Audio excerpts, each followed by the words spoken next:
It's been 1 week since the election, and the Trump team is moving quickly to form a new administration. The president-elect spent the day with the head of his transition team, Vice President-elect Mike Pence, over at Trump Tower. They're narrowing down the list of potential candidates for the cabinet and for senior White House positions. Reince Priebus and Stephen Bannon have been named for posts. Could one of these three be next? First of all, I won't be Attorney General.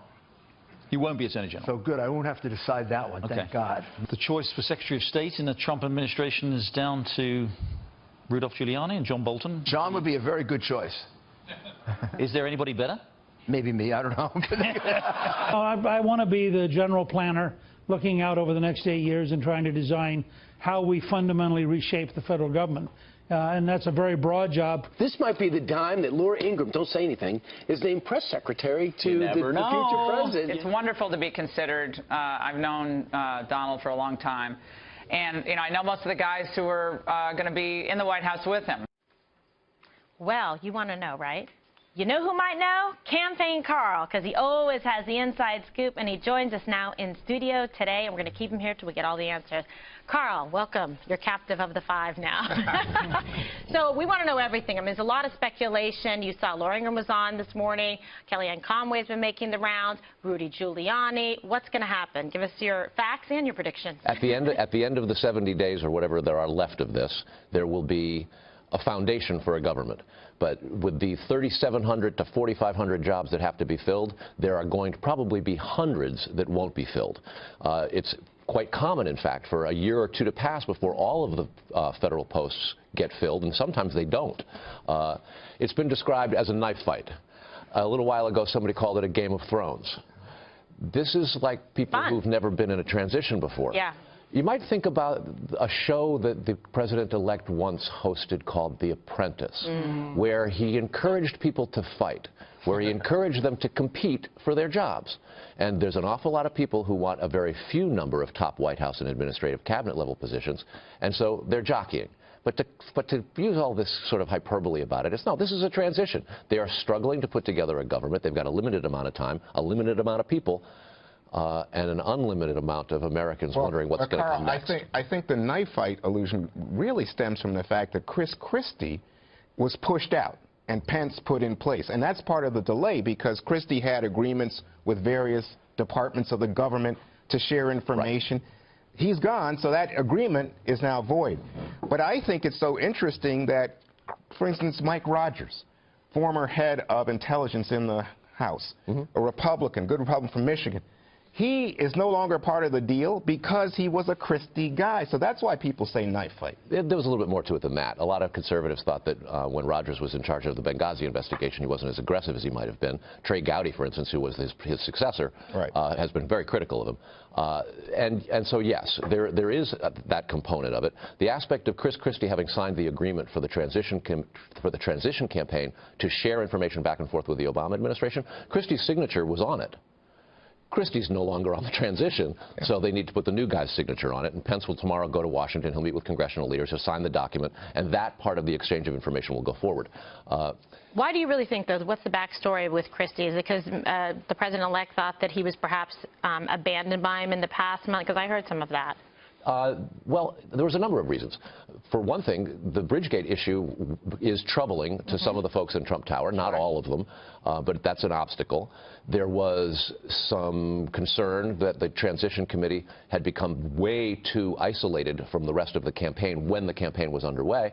And 2.5 weeks before the election, Christie was ordered by Donald Trump to take his 150-member staff of the transition plan and cut it in half and send about 75 of the people back out onto the campaign trail, because what good is a transition if you lose?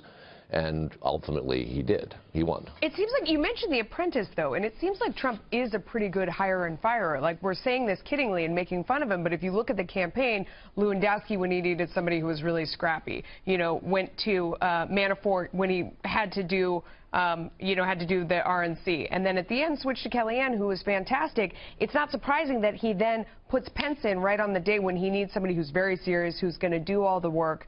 I mean, isn't there a positive thing to read into this as well? Oh, sure. No, what Donald Trump, the president-elect, is trying to do is to get his government, the best possible government, completed in 70 days. Nobody in their right mind would like to try to put together the U.S. government in 70 days, but that's our system. I think the press just likes to say knife fight because it's trying to make the Trump team seem like a bunch of barbarians. Sure. And a bunch of immature rubes that are, you know, slitting each other's throats. But it's also, but some of that's actually coming from the people who are going in and out of Trump Tower. Oh, you're not just meetings. like handing off a resume? No, it's like they're oh my God, it's a knife fight. I was just in there and so and so is going after so and so, or they're competing for these things. And interesting choice of words, but it's not.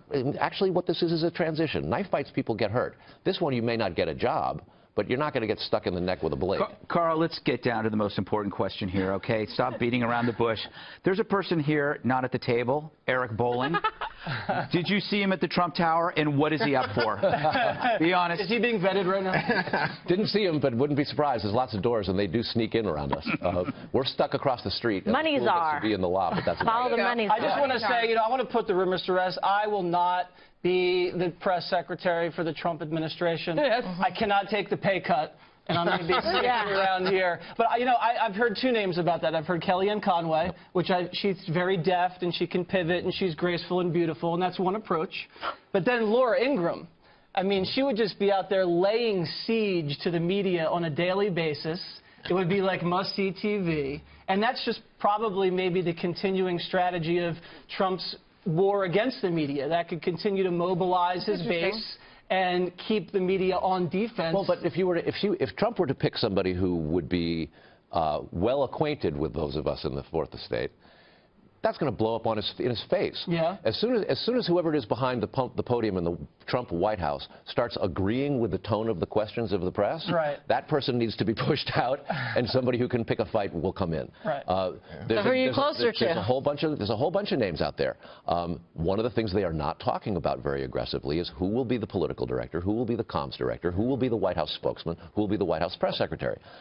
There's a lot of candidates, but any names that stand out? They've got Donald Trump to do the talking. What about the choice between, you got Rudy Giuliani and you got John Bolton. It's like a choice between a Porsche and another Porsche, an embarrassment of riches. Can you have both? Can you have both of them in the same administration? Well, John Bolton's already been the UN ambassador. Yeah.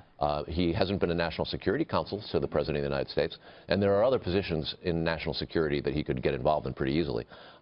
Rudy Giuliani clearly has the short track on this. For him to be joking about maybe I'm better than Bolton, having complimented him, is pretty much him telling us that Donald has given him a wink. Right. So let me just ask you about two people who, as we saw when Kimberly was doing the lead into our segment, seem to have removed themselves. One, Newt Gingrich, who says he'd rather be the big picture guy, but I thought he was up for a major position. And the second one is Ben Carson, the neurosurgeon. And again, I thought he was up for... You have news on that? Excuse me? You have news on that? Oh, well, my son, Rafi Williams, broke that story for Circa today. But I thought Carson was positioned to either do HHS and the repeal of the Affordable Care Act or B, education. But he, too, has pulled himself out. Right. Well, there's differing versions of who pushed and who pulled. One of the versions is that Ben Carson, a brilliant neurosurgeon who spent his life dealing with human tissue and cells, would have a real difficult time dealing with the biggest bureaucracy in the U.S. government, which is in itself the biggest bureaucracy, and never mind that it would be with the repeal or the reform or the revision or the whatever it's going to be to the Affordable Care Act, Obamacare. Ben Carson is a great, great mind. Being an intellect isn't necessarily what you want at Health and Human Services. You want somebody who can wield a sledgehammer. He's more of a scalpel kind of guy. Well, there were a few times in his past where he was pretty good with a sledgehammer. It wasn't a knife. I can't remember. I don't remember. A hammer? I can't remember. That's when Trump said he was pathological. Yes. Those were the days. Oh, you have to bring up these things. You liberals. Yesterday. Let's talk about Rudy and Secretary of State. So he doesn't strike me as someone who's terribly diplomatic. I mean, is that the idea, that he has sort of a gruff way about him, or is it the idea of him going in and reforming the State Department? I mean, that could be one angle on it as well. I think it's all of the above, but it's also that his international company, after having been the mayor, has taken him all over the world. He's met with world leaders as part of his security company. He's been deeply involved in anti-terrorism work, both in the public and private sector, not just as the mayor of New York, but again, after that. He ran for president in 2008, but that's not the only thing he's been doing. So he does know a lot of these foreign leaders by name, and he certainly understands the terrorism threat. He certainly understands radical Islamic terrorism. Yeah. And reform of the State Department is something that every secretary does. It's going to be reformed from Hillary Clinton and the Democrats just by virtue of the Republicans. He's not going to use a private server if he's Secretary of State. He's going to stick with .gov, right? One hopes. Okay. Listen, but he actually knows the law and will follow it. I think he's a fantastic choice. I think you need serious reform in the State Department. This is right now in the world and the climate that we're dealing with, geopolitical climate, one of the most important positions and selections that President-elect Trump can make. You know what it is that all these names have in common, whether Newt's involved or not, or Rudy Giuliani, they're all adults. It seems like, this cabinet has a different theme. There's no Van Jones in this. Yeah, the sensibility of the Obama administration in the beginning was somewhat childlike. The idea that we can change the world if we just feel good about it. We can do it. We don't need adults like people that go, well, wait a second, there's terrorism out there that we have to deal with. So Killjoys. Yes. But one of the criticisms immediately of the Obama administration was after having promised hope and change, they began to put people like Tim Geithner at Treasury, and they were formers of previous administrations and things like that. So we should be watching very carefully as to whether or not that ends up being the practice of the Trump administration. What about Rick Grinnell for a UN ambassador? Well, that would be smart. history-making, and it sends a message that the Trump campaign and the Trump family very much want to have heard that they will be friendly to the LGBT community. I'm passing it along, and there he is. Muslim countries will be really thrilled over that. Yeah, one last thing to you, Carl, on the and he's very pro-gun, Second Amendment. A lot of criticism of Bannon and Breitbart. Just quickly, what's your take? I've known Steve for a long, long time. In fact, when he was working with Andrew Breitbart back in the early days, he's a very, very bright guy. Yep. He does his homework. He communicates it personally, quietly. He doesn't need to be out front. He understands that brilliant technician. Having your hands on the levers of power requires you to keep your mouth shut sometimes. Some of what he's been criticized for is the Breitbart webpage isn't necessarily where he comes from. Well, it's grossly unfair. But he needs to at some point to address the criticism and point that out. That I was running an operation and some people wrote some things that I may not necessarily agree with, but Breitbart News was controversial, is still controversial. He's now out of it. He's not controversial as the senior counsel to the president at this point. We've not heard from him. Can I offer some perspective on this? Because as someone who wrote out at Breitbart, Lena Dunham is deeply offended by this choice.